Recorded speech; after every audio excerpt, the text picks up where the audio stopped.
learners, konnichiwa. Kembali lagi di Wagomo Japanese Class bareng aku Manda. Choshi wa dou desu ka?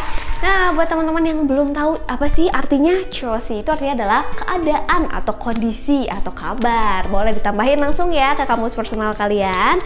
So, masuk bulan keempat nih. Gimana nih progresnya?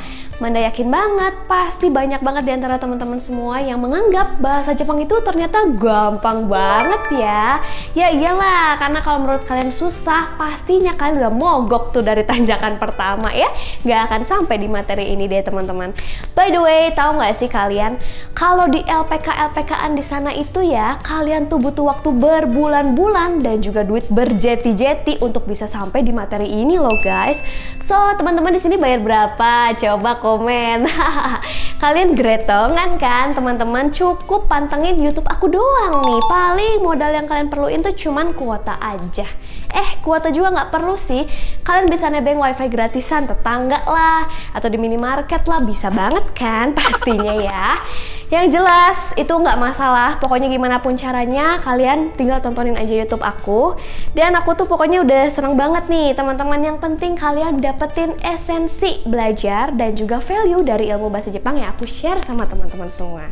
Gitu pun aku udah bahagia banget dan semangat banget nih. Dan lagi buat teman-teman yang sudah join grup WhatsApp Premium, Manda gak bosen-bosen untuk ucapin arigatou gozaimasu. Terima kasih banyak, thank you banget buat kalian yang udah join ya. Atau support kalian juga, thank you banget. Manda jadi makin semangat nih buat sharing ilmu dan juga info bahasa Jepang buat teman-teman semua di Wagomo Japanese Class. Kalau sebelumnya aku udah share tentang fungsi konjugasi alias perubahan kata kerja bentuk i atau bentuk mas coret, kali ini pun aku akan share lagi tentang fungsi konjugasi dan perubahan kata kerja bentuk lainnya teman-teman, yakni bentuk T dalam bahasa Jepang pastinya ya. By the way, teman-teman juga harus tahu kalau perubahan kata kerja dalam bahasa Jepang itu ada 7 bentuk yang seperti pernah aku mention ya, yaitu bentuk A, bentuk I, bentuk U, E, O, dan juga bentuk ta plus bentuk T juga. Ada 7 ya, banyak sekali nih teman-teman ya. Dan sekarang kita akan masuknya ke bentuk T itu. Tapi sebelum teman-teman mengerti rumusnya, kalian tuh harus tahu kalau rumus perubahannya itu berbeda-beda ya untuk setiap kelompok kata kerjanya nih. Dan kelompok kata kerja dalam bahasa Jepang itu ada 3 ya. Buat teman-teman yang belum paham tentang pembagian 3 kelompok kata kerja dalam bahasa Jepang, silakan kalian cek lagi materi aku yang ini ya. Nah, sebenarnya di materi ini pun aku udah sedikit bahas sih tentang perubahannya.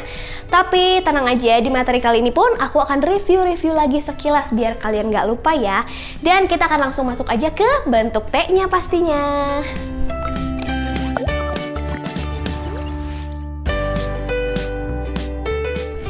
Jadi, kalau kita mau ngomongin konjugasi alias perubahan kata kerja dalam bahasa Jepang, kita juga harus sudah familiar dengan kelompok-kelompok kata kerja dalam bahasa Jepang yang terbagi menjadi 3 kelompok ya.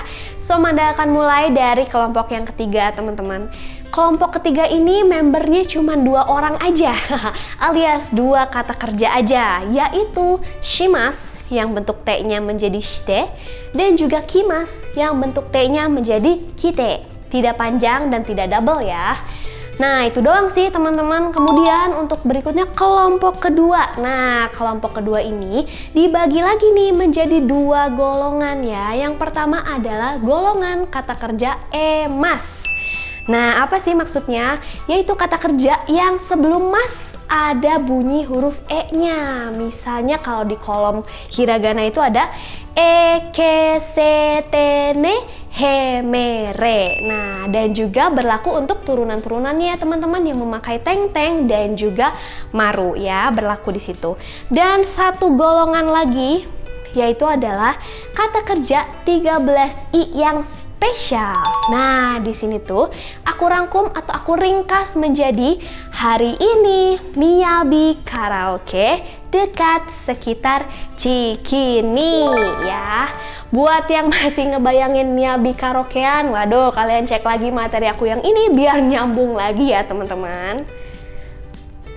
So, untuk 13i spesial ini adalah bener-bener khusus ya. alias benar-benar kata kerja yang spesial. Kalian tinggal hafalin aja mentah-mentah ya, supaya kalian bisa hafal nih list-listnya, seperti itu. Dan ada tambahan info lagi nih teman-teman, ada lagi loh kata kerja yang termasuk ke dalam kelompok kedua, yaitu kata kerja yang sebelum mas ada bunyi huruf J-nya, kayak gitu ya. Contoh nih, banyak nih teman-teman, ada shinjimas ya, yang artinya adalah percaya. Kemudian ada kanjimas yang artinya adalah terasa, dan masih banyak lagi. Pokoknya kata kerja yang sebelum mas ada huruf J-nya, kayak gitu ya. Dan untuk perubahan bentuk T-nya untuk kelompok ketiga dan kelompok kedua ini gampang banget teman-teman. Kalian tinggal coret aja masnya, kemudian ganti dengan T. Sesimpel itu kok.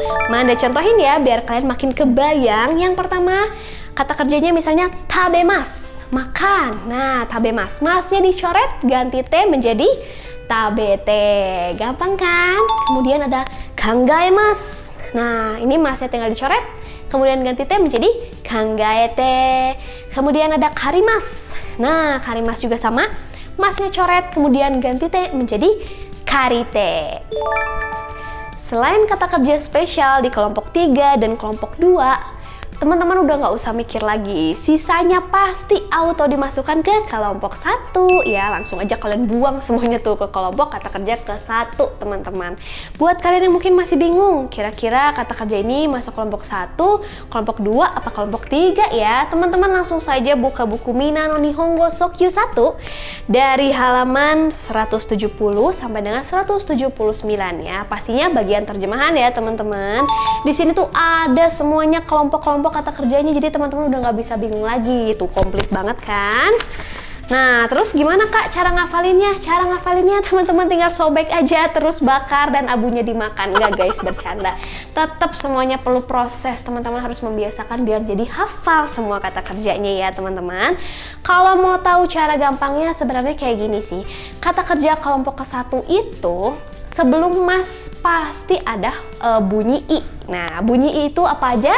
Ada ki, gi, bi, mi, ni, ciri, ishi. Nah, ada bunyi-bunyi huruf-huruf tersebut teman-teman. Simpelnya seperti itu ya. Dan Manda yakin nih, kalau untuk konjugasi atau perubahan ke bentuk I alias mas coret, teman-teman pasti udah jago. Tapi untuk bentuk T, nah ini nih perlu sedikit effort dan perlu sedikit dihafalkan sama teman-teman ya. Kita langsung bahas aja satu persatu. Dari ki ini akan berubah menjadi IT, gi akan berubah menjadi ide, kigi, terus ada bimini ya. Bimini itu menjadi ende, kemudian teman-teman ciri I itu menjadi T. Nah, jadi T itu double ya. T dan shi menjadi shte. Kayak gitu guys, tapi kalau dilihat kayak gini sih abstrak ya, susah banget nih ngafalinnya. Nah, kalau kata Manda sih ya, lebih mudah menghafalkan sesuatu itu kalau kita nyanyikan. Nah, teman-teman langsung aja cek video yang pernah aku buat dulu. Ini videonya, langsung aja teman-teman maju ke menit 12 lebih 37 detik. Nah, di situ tuh ada aku nyanyiin kayak gini lagunya. Kite, gide, bimini, ende, ciri ite, shiste. Nah, kalau udah dinyanyiin gitu, pasti jadi lebih gampang masuk ke otak ya kan teman-teman. So, langsung diingat-ingat ya lagunya. Dan berikutnya ada lagi nih, kayak catatan khusus buat teman-teman ingat-ingat untuk kata kerja ikimas, yang artinya pergi. Nah, itu tuh bentuk T-nya bukan IT, bukan ya, bukan double I, terus T bukan, tapi menjadi IT. Seperti ini, alias menjadi adat sekecilnya. Nah, kalau yang nanya, kenapa sih kak, kok kayak gini? Kenapa beda dari yang lain? Oke teman-teman, seperti aku bilang, this is special. Ini tuh spesial, khusus. Jadi teman-teman langsung aja ingat-ingat, telan mentah-mentah kayak kalian makan sashimi, biar cepet pinter. Sampai sini kalian bisa paham dong gimana caranya merubah bentuk mas menjadi bentuk i alias mas coret ya. Ya tinggal langsung kalian coret aja tuh si masnya ya. Dan gimana caranya merubah bentuk mas menjadi bentuk T seperti yang udah aku jelasin tadi. Kalau misalkan kalian masih kurang paham atau masih belum ngerti, silahkan kalian ulangi lagi aja materinya dari awal sampai kalian paham. Nah terus kalau misalkan kita sudah bisa merubah mas menjadi bentuk T ini, terus gimana nih gunanya buat apa sih kak? Nah ini dia nih part paling krusial ya. Tentu saja fungsi dari bentuk T ini tuh untuk apa sih? Nanti kalau kalian sudah paham, kalian bisa langsung cus tuh pastinya sama orang Jepang ya. Bahkan mungkin kalau ada orang bercakap-cakap menggunakan pola atau bentuk T ini juga kalian jadi paham tuh artinya apa. So aku bakalan ngejelasin juga sama teman-teman semua fungsi-fungsi dari bentuk T. Yang pertama ada bentuk T tambah kudasai yang artinya adalah silahkan atau tolong titik tergantung kata kerjanya.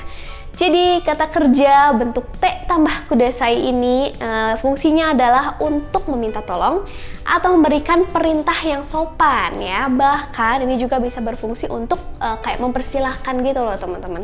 Nih misalnya Manda punya contoh-contoh kata kerja dari kamus personal aku ya. Ada yang pertama dari kelompok ketiga aku mau ambilnya benkyou shimasu. Kemudian dari kelompok kedua aku ambil tabemas. Dari kelompok ke satu kita ambil oyogimasu ya teman-teman. Nah ini kalau kita ubah menjadi bentuk T kudasai menjadi yang kelompok ketiga menjadi benkyou shite kudasai yang artinya tolong belajar ya kayak gitu. Kemudian kelompok kedua menjadi tabete kudasai yang artinya silakan dimakan kayak gitu. Dan yang ke satu jadinya oyoide kudasai atau berenanglah atau mungkin kayak tolong berenang kayak gitu sih teman-teman. Simpel banget kan? Kalau setelah bentuk T-nya nggak pakai kudasai itu juga sebenarnya bisa jadi bentuk perintah teman-teman. Cuman dalam penggunaannya harus berhati-hati karena ini tuh menjadi kalimat perintah yang agak kasar ya. Jadi biasanya kalian nyebutinnya tuh nggak santai bahkan pakai urat gitu loh guys. Jadi hati-hati ya. Yang kedua ada bentuk T tambah imas yang artinya adalah sedang ya. Jadi bentuk T tambah imas ini bisa untuk menjelaskan kegiatan yang sedang terjadi dan masih berlangsung hingga saat ini ya. Kalau dalam bahasa Inggris mungkin ini sama dengan present continuous tense teman-teman, kurang lebih seperti itu ya. Jadi coba Manda ambil contoh lagi dari kata kerja kelompok 321 nih ya. Misalnya hashiteimasu kayak sedang berlari, kemudian neteimasu sedang tidur, bisa juga kekkon shiteimasu sedang menikah seperti itu ya. Jadi kalian bisa menggunakan kekkon shiteimasu untuk menjelaskan status kalian yang sudah menikah kayak gitu ya. Jadi jangan sampai kalian menggunakan bentuk lampau alias kekkon shimashita. Waduh, bahaya nih, yang namanya bentuk lampau berarti kan sudah pernah terjadi. Nanti bisa-bisa orang Jepang tuh misperception atau salah persepsi nih, bisa nganggapnya kalian tuh sudah pernah menikah, terus bercerai dan sekarang single. Wah, jangan sampai seperti itu ya teman-teman, pahami juga konsepnya. Selanjutnya ada bentuk T tambah mo ii desu ka yang artinya adalah bolehkah titik. Nah, bentuk T tambah mo ii desu ka ini memang fungsinya adalah untuk meminta izin melakukan sesuatu, teman-teman. Contohnya adalah kyukei shite mo ii desu ka? Bolehkah break atau istirahat sebentar? Kemudian karite mo ii desu ka? Bolehkah aku pinjam? Bisa juga kaete mo ii desu ka? Udah boleh pulang belum? Kayak gitu ya. Dan ada juga nih bentuk T yang lain, yang keempat, yaitu T tambah wa ikemasen. Wa-nya ini ditulis pakai hak hiragana ya teman-teman. Nah ini tuh artinya adalah dilarang titik-titik atau nggak boleh titik-titik. Jadi bentuk T tambah wa ikemasen ini sesuai dengan artinya adalah untuk melarang orang melakukan sesuatu. Karena artinya memang nggak boleh apa gitu ya. Contohnya adalah uwaki shite wa ikemasen, yang artinya tidak boleh selingkuh. Kayak gitu teman-teman. Terus ada lagi misalkan tabako shite wa ikemasen, artinya tidak boleh merokok atau dilarang merokok. Contoh yang lainnya misalnya asonde wa ikemasen, alias tidak boleh main ya, biasanya buat anak kecil nih. Yang kelima, bentuknya seperti ini nih. T, T, kayak gitu, titik-titik. Jadi ini artinya adalah melakukan titik-titik, terus titik-titik, kemudian titik-titik, kayak gitu guys. Jadi kalau kalian bisa lihat nih dari artinya, pastinya kalian tahu dong kalau fungsi dari pola yang ini adalah untuk menyambungkan kalimat yang memiliki kata kerja lebih dari satu secara berurutan, teman-teman, kayak gitu ya. Dan ini juga bisa diakhiri atau ditutup dengan des atau mas. Ini tergantung dari predikatnya sendiri. Yang jelas fungsinya sama seperti huruf I yang ajaib itu loh, yang bisa berubah jadi kute. Seperti yang pernah aku jelasin ke teman-teman di materi yang ini. Kata sifat I atau na ya, bisa teman-teman lihat lagi materinya. Kayak gitu guys. Dan contohnya nih, pasti teman-teman bingung nih, contohnya gimana kak? Oke, contoh kalimatnya seperti ini.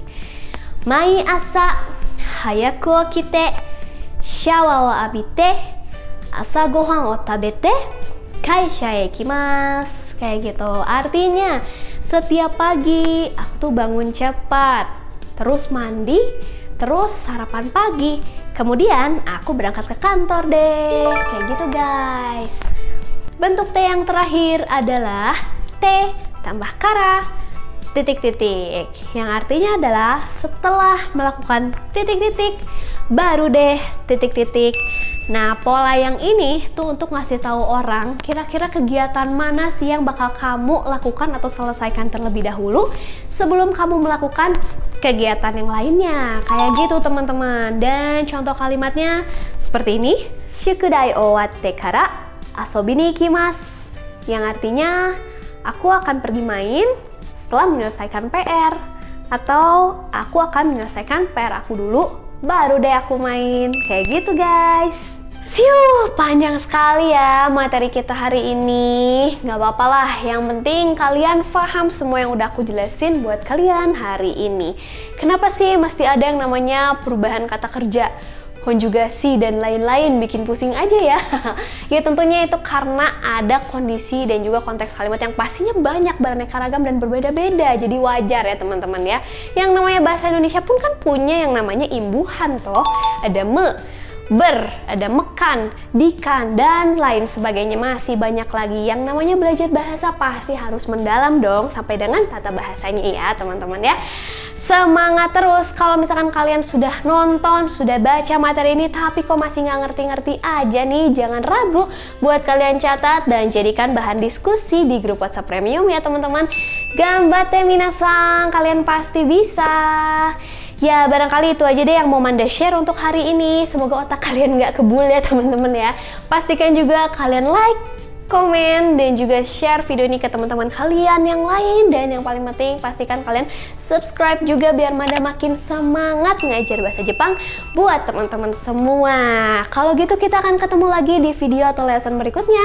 Aku Manda, arigato, mata ne.